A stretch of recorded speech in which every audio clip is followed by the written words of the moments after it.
All right, sports fans, how's everybody out there doing? William Martin coming at you one more time here on YouTube with another edition of the 300 Pounds of Sports Knowledge Podcast. It is that time of the week, folks. My key games for the upcoming weekend in the world of college football.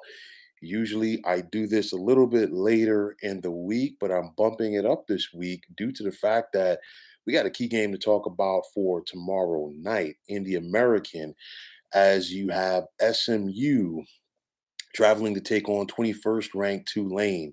Now, both of these teams still have a legitimate chance to win the American. You're talking about Tulane rather. They're currently in a three-way tie with UCF and Cincinnati atop the division, but of course, Tulane lost to UCF last week, and then you have SMU right behind both of these teams at 4-2.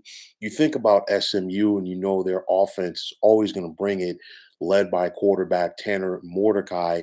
And then you look at what wide receiver Rasheed Rice has done this season: 77 catches, nearly 1,200 yards, and 9 touchdowns. But the problem with SMU, their offense giveth, and then their defense taketh away.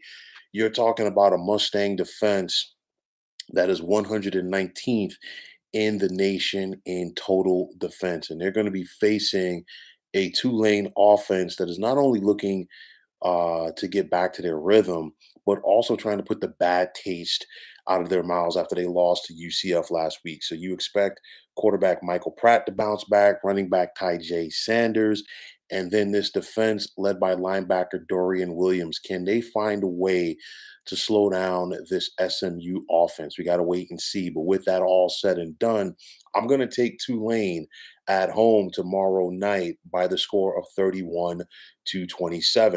Now, moving ahead to Saturday in the Big Ten, you're going to have Illinois traveling to the Big House to take on the third-ranked Michigan Wolverines.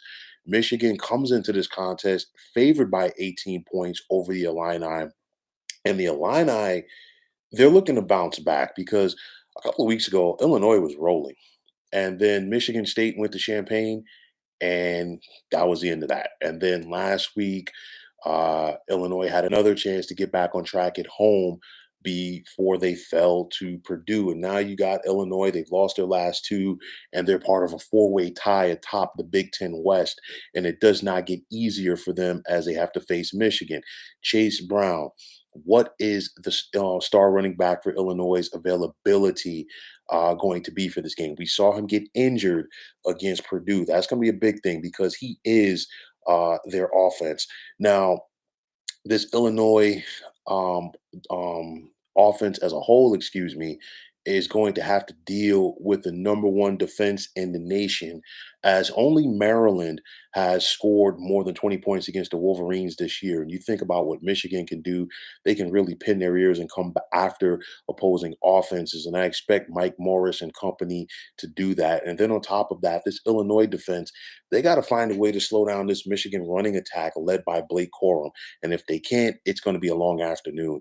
Uh, Illinois has been a feel good story so far this year in the Big Ten, but this is going to be a reality check for Brett Bielema and company on Saturday. I'm going to take the Wolverines to win big by the score of 34-15. Now, looking at the Big 12, you're going to have TCU, the fourth ranked team in the current college football playoff rankings, traveling to Waco to take on the Baylor Bears. And for the Horned Frogs, they want to find a way to keep rolling. Big statement win last week on Saturday night as they went to Austin and beat Texas. And now they know that they cannot slow down because there are some people who feel that they're not worthy to be one of the top four teams in the country. But at the end of the day, TCU is the real deal. You look at quarterback Max Duggan and how he is playing for head coach Sonny Dykes. He's having one of the best seasons of any TCU quarterback in the history of the program. You think about what running back Kendre Miller can do as well as wide receiver Quentin Johnson. And for Baylor, if Dave Aranda's bunch is going to go out there and play spoiler and stay alive in the Big 12 championship game race, or at least the race to get to the Big 12 championship game, I think that their offense needs to play keep away in this one and really rely on running back Richard Reese to do his thing. But at the end of the day, TCU is clearly the better team. And because of that, I'm going to take the Horned Frogs on the road once again for the second consecutive week to beat Baylor by the score of 34-24. Now, moving ahead to Saturday afternoon, you're going to have the second ranked Ohio State Buckeyes traveling to College Park to take on the Maryland Terrapins. And for Ohio State, should they be on upset alert? I mean, you think about it over the years since Maryland has come to the Big Ten Conference, those trips to College Park for the Buckeyes have been tough. So, should Ohio State be on upset alert? Absolutely. Does Maryland have enough in their arsenal to slow down and put a scare in this Ohio State team, at least this year? I'm not sure. I mean, you look at the talent for Maryland, led by Talia Tagovailoa. This team did get embarrassed last week by Penn State. They were shut out in Happy Valley, but then you got to deal with a very game Ohio State team. You think about it, the Buckeyes have steamrolled everybody they faced all year long. Quarterback CJ Stroud is right in the mix to win the Heisman. What's going to be the running back scenario right now? Are Travion Henderson and Mayan Williams going to be able to play for Ohio State? That's a big question. But this Maryland defense still has to find a way to slow down wide receiver Marvin Harrison Jr., as well as wide receiver Emeka Egbuga. And you think about this Ohio State defense. They know how to turn it up to another level when they have to, led by linebacker Tiny Eichenberg. And because of that, I think Maryland is going to be in for a long afternoon slash evening. And I'm going to take the Buckeyes to roll by the score of 44-17. Now, in the ACC, you're going to have Miami traveling to take on ninth ranked Clemson. Clemson comes into this game favored by 19 points, but will Miami play spoiler? I mean, you think about it, and I've talked about road conference games in November, how difficult they are. Conference games in general are very difficult come the month of November. Look at what happened last week with the likes of Illinois losing to Purdue at home. Look at what happened with Oregon losing to Washington. So it's a very good possibility.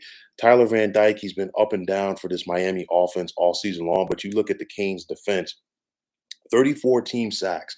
They know how to get after quarterbacks, and will they find a way to disrupt the rhythm of DJU and this Clemson offense?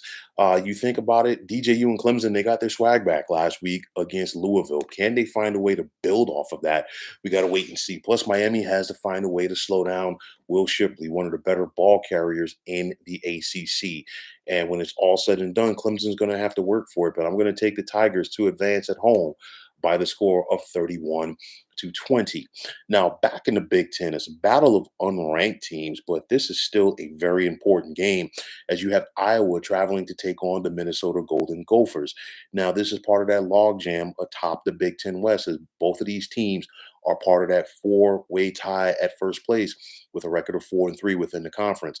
The over-under for this game is 32 and a half, and that might be pushing it because you think about both of these teams, two solid defenses. And, the quarterback play for both Iowa and Minnesota has been very inconsistent. Both of them rely on their running games and their defense.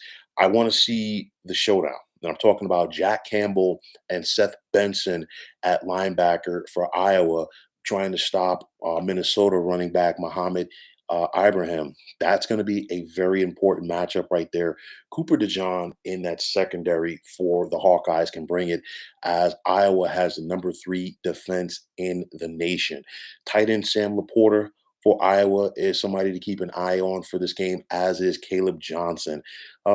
This is one of those tough physical throwback Big Ten games. These are the type of games that Iowa and Kurt Ferentz are made for. And because of that, I'm going to take the Hawkeyes on the road by the score of 32-16. Now, in the Pac-12, you're going to have the 7th-ranked USC Trojans making the short trek to Pasadena and the Rose Bowl to take on the 16th-ranked UCLA Bruins. big time showdown in the Pac 12, as this not only has conference championship game implications, it also has college football playoff implications, as well as the men of Troy are still alive to make the field of four. Now, did UCLA look past Arizona last week at home to get to this game? Possibly, but the Bruins need to bounce back. Of course, you think about it with their running attack of DTR and Zach Charbonnet. And the thing that you're going to see in this game, you're going to see a lot of points because USC is 88th in the nation in total defense, while UCLA is 70th. So it's going to come down to the quarterbacks: DTR for the Bruins, and then of course Caleb Williams for USC. No Travis Dye, as he was lost to an injury last week for USC. He's out for the rest of the season. So that means it's going to be up to Caleb Williams and his passing game to go out there and get it done. DTR is bragging about possibly scoring 60 in this game against USC. That might not be the case. And I think this could be one of the better games of the day. But I'm going to take UCLA. I don't see them losing two consecutive games at home. And I'm going to take the Bruins to win this one by the score of 38-37. And finally, the other big meeting in the Pac 12, and you're going to have the 10th ranked Utes of Utah making the trek to Eugene to take on 12th ranked Oregon. Now, it's basically like almost like the Pac 12 championship game semis right here, as USC, UCLA, Utah, and Oregon are all in that top four in the conference, and they're facing each other this weekend. Oregon, they had a tough setback at home last week when they lost to Washington, but they still control their destiny in regards to getting to the Pac 12 championship game. College football playoff, at this point, is probably going to be a long shot. But you think about it, this is a rematch from last year's Pac 12 championship game. And in that contest, Kyle Whittingham in Utah did whatever they wanted to do to Oregon, as they basically out physical them and punched them in the mouth. I expect Utah to try to establish the line of scrimmage with their running game is once again, as Cam Rising is one of the better dual threat quarterbacks in the Pac 12 conference.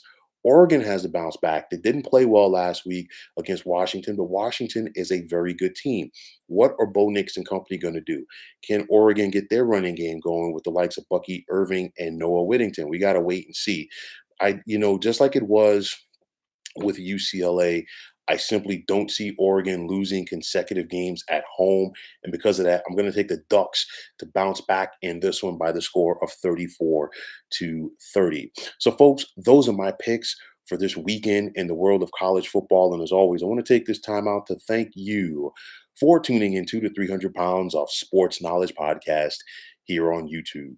I want to take this time out to thank all of you fine folks out there for tuning in. And if you have not already, please feel free to subscribe to this channel. Now, if you're on Twitter, please feel free to follow me at 300 Pounds of Sports. And like I always say, if you follow me, it'll be my pleasure to follow you right back. There's also the sports discussion group on Facebook at the Sports Depot 365. You can check it out. Drop a line and be a part of one of the better sports debating sites going on social media. So, once again, fine folks, my name is William Martin. I'm signing off, saying take care and have yourselves a wonderful day.